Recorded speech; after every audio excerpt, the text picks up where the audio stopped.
He was at this party and was violently assaulted and then was taken back to the island. Section 1512 of the Criminal Code says that these three white boys should be arrested and face 20 years in jail. If they're not arrested by Monday, I'm calling for a protest. When will black people recognize that your child is not white?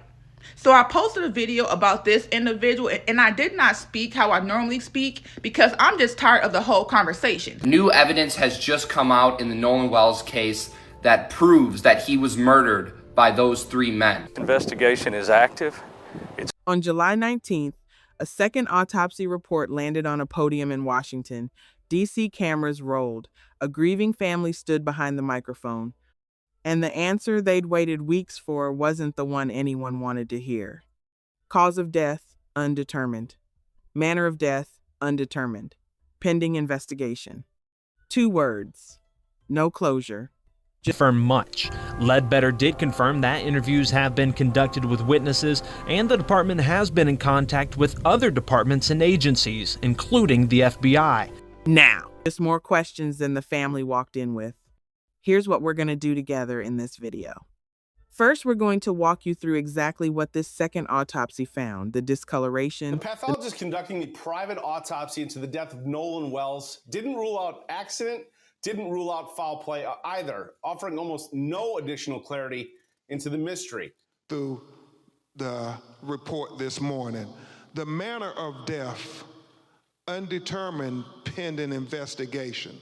While the pathologist found red discoloration in the back of the head, he also said that he didn't receive the internal neck structure from the Mississippi medical examiner, which could reveal if there was any foul play in Nolan Wells' death. Coloration, the missing throat structures, every detail of what Dr. Mitchell's team uncovered. Second, we're going to show you the 7 questions investigators still can't answer, and why one of them may end up mattering more than all the rest combined. By the end, you'll understand why a case that should have ended with one autopsy is still very much open. Nolan Xavier Wells was 18 years old. He had a family who loved him. He had a life ahead of him. On July 4th, near Horn Island, Mississippi, he was last seen alive around 3 p.m. Then, silence. No more sightings, no more contact. Just a family left waiting for word that never came the way they hoped. When his body was eventually recovered, Mississippi authorities performed the first autopsy. In most cases, that's where the forensic story ends. One exam, one conclusion, one chance for a grieving family to start processing what happened. That's not what happened here. Wells's family didn't accept those initial findings as the final word, so they did something most families never have the resources to do. They retained their own independent forensic pathologist for a second, closer look at what happened to their son. That decision is how Dr. Roger Mitchell entered this case. He's not new to cases like this one. Dr. Mitchell spent 7 years serving as chief medical examiner for Washington, D.C. He's testified in high-profile investigations before. He knows exactly what a second autopsy needs to accomplish and exactly how limited that second chance can be. When Dr. Mitchell examined Wells's body, he found something the first autopsy could never have caught. Something buried in tissue that only a second, more invasive dissection would reveal. A red mark, unexplained, located on the back of Wells's head. If you want to follow this case as new evidence comes in, subscribe right now because what you're about to hear next raises more questions than it answers. And here's the part that troubles investigators even more than that mark. When Wells's body arrived for this second examination, something was missing. Not paperwork, not a signature, part of his actual body. We're going to explain exactly what was missing and why it matters so much, starting in the next chapter. Because once you understand what Dr. Mitchell didn't have access to, you'll understand why this case may never reach a clean, satisfying conclusion. You'll also understand why his family refuses to stop asking questions. The press conference gave the world a verdict. What it didn't give them were easy answers. So let's look at exactly what this second autopsy found. Let's start with something most people don't know. A second autopsy isn't routine. It's rare, and it's procedurally complicated. When a first autopsy is complete, A pathologist typically returns the organs to the body before burial. That's standard practice. But if a family requests a second independent exam, that process changes entirely. Organs stay out. They're sealed separately, preserved specifically so a second pathologist can examine them too. That's what happened here. Dr. Mitchell performed his exam on July 10th, nearly a week after Wells was recovered. By then, the body had already undergone significant decomposition. That single fact matters more than you might think. Decomposition doesn't just change how a body looks. It can hide bruising entirely. It can mask exactly the kind of injuries a forensic pathologist is trained to look for. The window for catching certain evidence closes fast, and once it closes, it doesn't reopen. Here's Promise 1, delivered in full, the discoloration we mentioned in the last chapter. Dr. Mitchell found a red mark, roughly 12 inches by 8 inches, located in the soft tissue at the back of Wells's skull. To find it, he performed a dissection, the first autopsy never included. He cut through the layers at the back of the head and the neck, an additional procedure specifically designed to catch injuries a standard exam might miss. That's where he found it. No skull fracture, no laceration on the skin directly above the mark. On their own, those two facts would normally point away from a traumatic injury. That's important. That's what a first read of this evidence might suggest. But Dr. Mitchell couldn't fully rule trauma out either. Why not? Because decomposition had already erased whatever evidence might have confirmed the answer, one way or the other. The body simply couldn't tell him enough. He called the findings cause unclear. He flagged it directly in his report for further investigation. What he didn't do is call it proof of anything. He was careful. He was precise.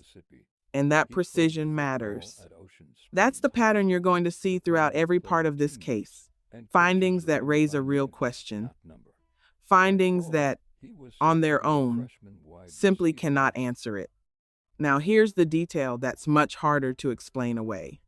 When Wells's body arrived in Washington, D.C. for this second autopsy, his internal throat structures weren't with it.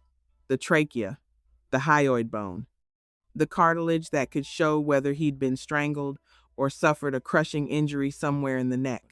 Dr. Mitchell says it's common practice for an initial pathologist to retain those specific structures for closer, separate study. He assumes that's what happened here in Mississippi. But without those structures physically present, he says a full neck examination becomes impossible to complete. Sit with that for a second. An entire category of potential evidence, simply unavailable. He cannot confirm an injury exists in that area. He also cannot rule one out. Read that again, because it's the single most important sentence in this entire case. Neither can be proven. Neither can be dismissed. That's not a technicality. That's a permanent gap in what anyone will ever be able to know for certain. You caught that distinction, and it matters more than almost anything else, Dr. Mitchell said at that podium. Beyond the throat, there's more his exam simply couldn't reach. Dr. Mitchell never got direct access to Wells's lungs or airway. That means he couldn't personally confirm whether water was present, a detail that plays directly into how drowning gets classified. Dr. Mitchell never got direct access to the stomach cut straight to the center of this entire case. That's a detail investigators often use to build a timeline. He said the circumstances of how Wells entered the water matter more than almost any other single detail and the moment they died. Was he conscious? Both of those observations belong to the very first autopsy, under his own power, in Mississippi. Those answers changed had a chance to erase what the body could still tell someone willing to look closely enough. And that single missing nobody outside would end up shaping almost everything that came next in this investigation. That's Promise 2, including the very questions we're about to walk through together. Here are the 7 specific questions Dr. Mitchell says remain completely unanswered. But ruling things out isn't the same as knowing what exact circumstances that led exactly where this case gets complicated. 2. What was his body position when he was found? One witness account says he was face down and fully clothed. 3. Was there water present in his airway? That single detail could confirm or completely rule out drowning as a mechanism. 4. Is there any evidence of injury to his neck? Remember what we just covered, that evidence simply doesn't exist to examine anymore. 5. Is there any evidence of internal bleeding inside the skull, something that might explain the unexplained discoloration? 6. What was actually in his stomach at the time of death? That detail could help establish a clearer timeline of his final hours. 7. What does the toxicology report actually show? As of this press conference, those results still hadn't come back.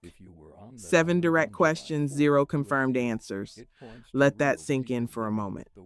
And here's where the public accounts start to genuinely conflict with one another. Family members have stated that Wells was found face down in the water. Other footage circulating separately online suggests he may have been involved in some kind of dispute before he disappeared that day. GPS tracking data connected to a boat involved in the case has also been publicly questioned. Nobody has fully explained the discrepancies yet. None of these threads have been officially resolved. None of them, taken alone, prove anything about what actually happened to Nolan Wells. Dr. Mitchell was direct about what all of this uncertainty adds up to. Based on his exam, he said, he cannot rule out whether outside factors contributed to Wells's death. Read that phrase carefully, because how you interpret it matters. That's not an accusation against any specific person. It's an honest acknowledgement of a real limit. He's telling you exactly what forensic science, with the evidence actually available to him, cannot prove, and just as importantly, cannot disprove either. This is where a lot of true crime coverage gets this kind of case wrong. It's tempting to fill in the blanks with speculation. It's tempting to name a villain, even when the evidence doesn't support one. We're not going to do that here. We're going to stick to exactly what's known and exactly what remains genuinely unknown. What do you think explains the conflicting accounts of how Wells entered the water? Tell us what stands out to you in the comments below. One of these 7 questions, specifically the one about what was physically missing from his body, is about to matter more than any of the other 6 combined. Because everything Dr. Mitchell couldn't examine traces back to that single missing piece. It's the thread that connects almost every unanswered question on this list. Follow it, and you start to understand exactly why this case remains open. 7 questions, and only one autopsy that could even attempt to answer them. Here's exactly what that autopsy could and couldn't tell investigators. Let's be precise about what this case actually is, and just as importantly, what it isn't. There is no named suspect in this case. There has been no arrest made. Investigators have not announced any determined cause of death. What exists right now is a genuine gap in the evidence, not a solved case and not a confirmed crime. That distinction matters enormously. Keep it in mind for everything that follows in this chapter. The missing throat structures remain the clearest example of that evidentiary gap. In most cases like this one, an initial pathologist retains those structures because something specific caught their attention during the first exam. Dr. Mitchell can't say for certain why they were held back in this case. He can only state clearly that without them, his own exam remains incomplete. A neck dissection performed without those structures cannot rule out an injury.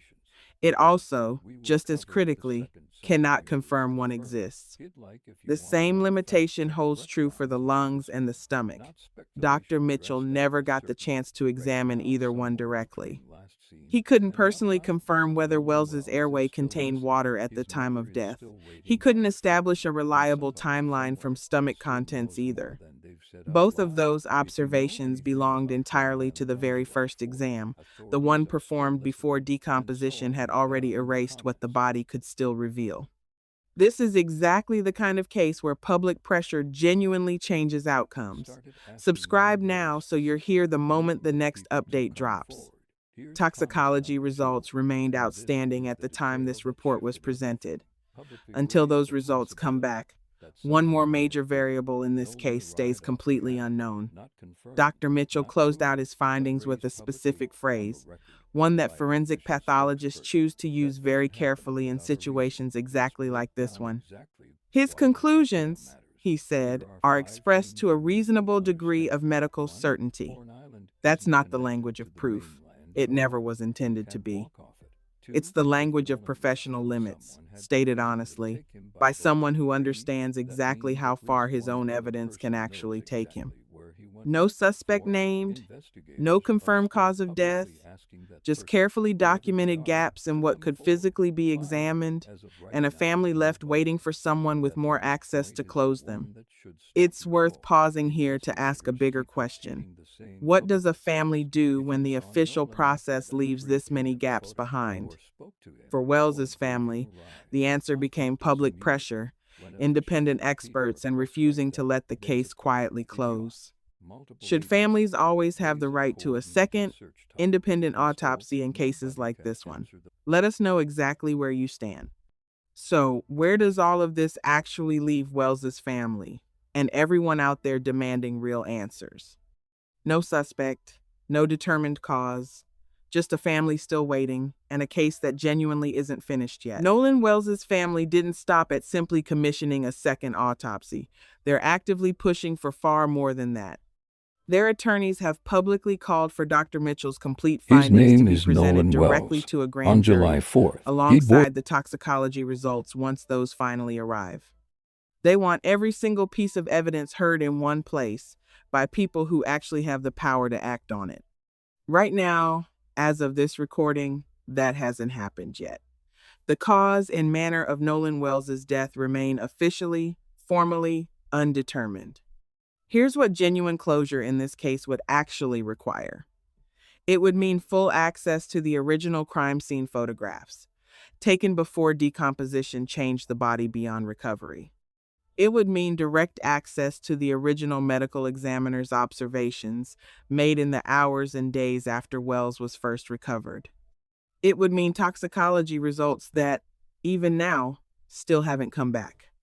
None of that exists publicly yet. And until it does, every single question Dr. Mitchell raised at that podium stays completely open. That's not a failure of this particular investigation. It's simply an honest snapshot of exactly where things currently stand. Cases like this one rarely resolve quickly, no matter how much public attention they receive. They resolve when new evidence eventually forces a new conclusion, and not one moment before that happens. Wells's family has said one thing clearly, and they've said it over and over again at every opportunity. They're not stopping until they get real answers, whatever those answers ultimately turn out to be. Think about what that actually means for a moment. It means more press conferences. It means more independent experts. It means continuing to demand transparency from a system that, so far, has offered very little of it. It also means this story isn't over, no matter how this video ends. If you were personally sitting on the grand jury hearing this case, what's the one piece of evidence you'd want to see first? We'll be following this case closely as new results come in the toxicology report, any grand jury movement, absolutely anything that changes what we currently know. Subscribe and turn on notifications so you don't miss a single update. Because right now, this isn't a closed case. It's very much an open one, and the questions Dr. Mitchell raised on July 19th are still sitting there, waiting for someone with the right access to finally answer them. Until that day comes, Nolan Wells's family keeps waiting. And now, so do you.